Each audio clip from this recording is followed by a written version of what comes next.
In this week's video, I am going to be talking about a question that I have gotten a lot as of late. How do I build rapport with my students?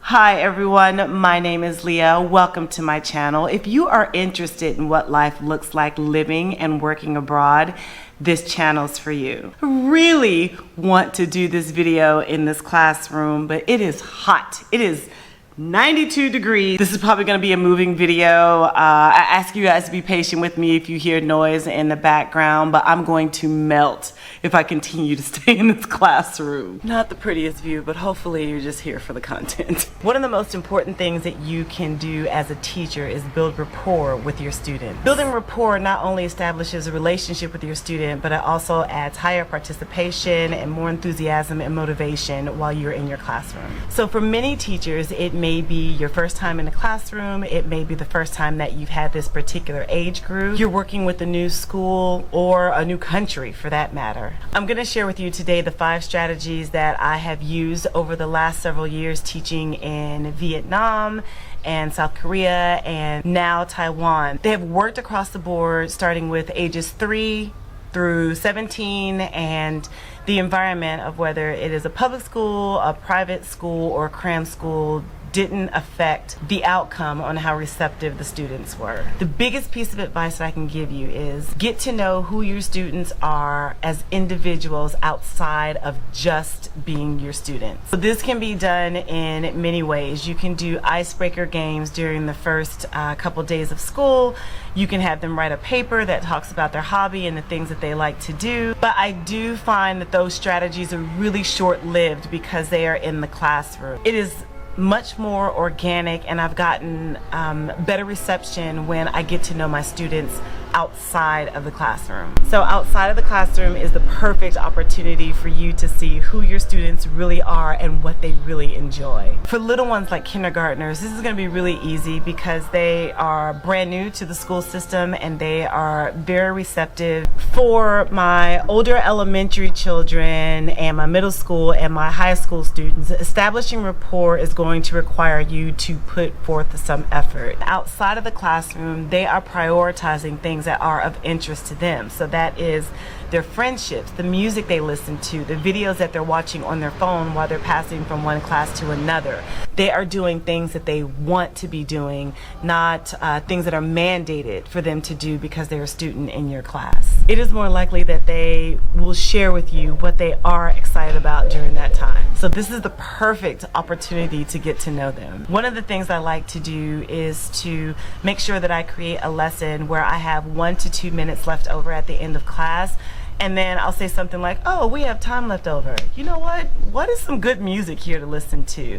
And let them give me suggestions of their favorite music, their favorite YouTubers, their favorite bands, their favorite video games. And I will pull up this information in class maybe 1 minute before the bell rings, and I'll watch it. Chances are when the bell rings, if that music video is still playing, if that YouTuber is still playing, if something that they are interested in is still ongoing, they're going to stay after class to be able to watch that video or to be able to interact with what's going on screen. And that creates an opportunity for small talk and engagement. If they're really taking time out to introduce you to something that is of interest to them, it would be in your best interest to get to know that genre of whatever they're talking about. If they are introducing you to a K-pop band, get to know that K-pop band. Subscribe to their YouTube channel. If you can, find out all the names of all the members, find out what the most popular song is, and then you have a bridge. The second thing that I'm going to suggest is find a way to make your class more interesting. In all of the years that I have taught in Asia,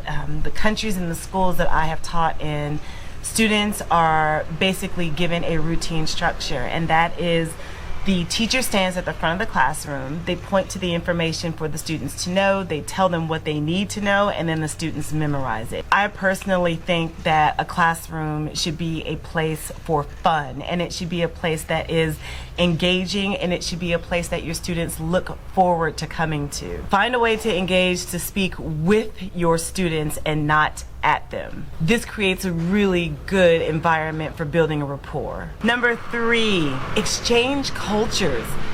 You have not only been hired to teach your students about your culture and where you're coming from in English, but it's also really cool to let your students teach you about their culture. Do not wait until Dragon Boat Festival or Chinese New Year for your students to be able to have a conversation about things that they really love about their country and their culture. Allowing them to be my teachers creates great rapport.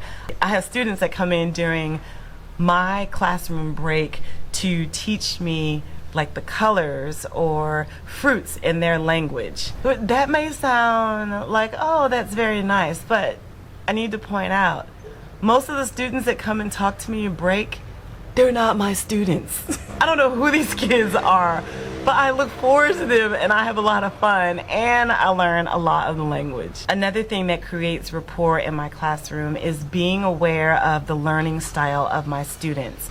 Most of the students that I have taught have classrooms that are structured for visual learners or for auditory learners. Very little classrooms that I interact with have kinesthetic learning, which is hands-on learning in their class. I really like to create an environment that incorporates all three. You might think that it is stupid to teach about vegetables and have your high schoolers plant strawberries or draw pictures of strawberries or lay out a map of what a garden would look like, but I have so much more engagement when they are able to color as part of their class or able to speak about something that is created from them and from their imagination. It creates a lot of rapport in the classroom for me. And the last thing, which really should be up there with number 1, but I'm just gonna go ahead and say anyway, is for sake, do not take yourself so seriously and have fun with what you are doing. Your energy is going to dictate the kind of class that you are going to have. If you are a teacher that comes in with a lot of energy, if you are a teacher that comes in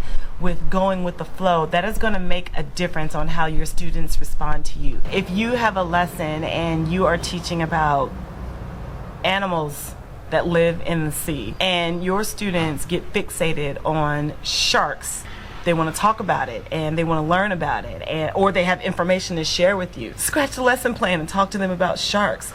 Show them commercials for Shark Week. Talk about different kinds of sharks, species of sharks, prehistoric sharks, dinosaurs. Go with the flow.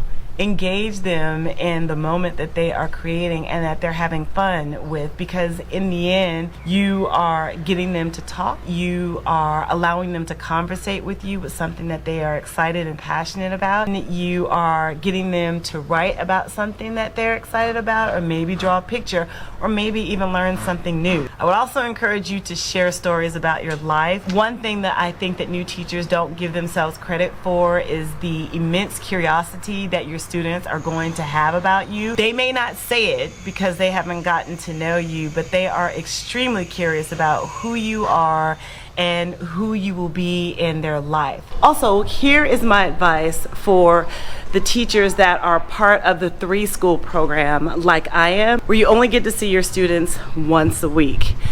You may think that it is more difficult for you to be able to establish a rapport with your students because you only get to see them one time a week. However, I would encourage you to look at this a little bit differently. You have students that are coming to school every day, seeing the same teacher, the same teaching routines, the same learning materials, Monday, Tuesday, Wednesday, Thursday, Friday.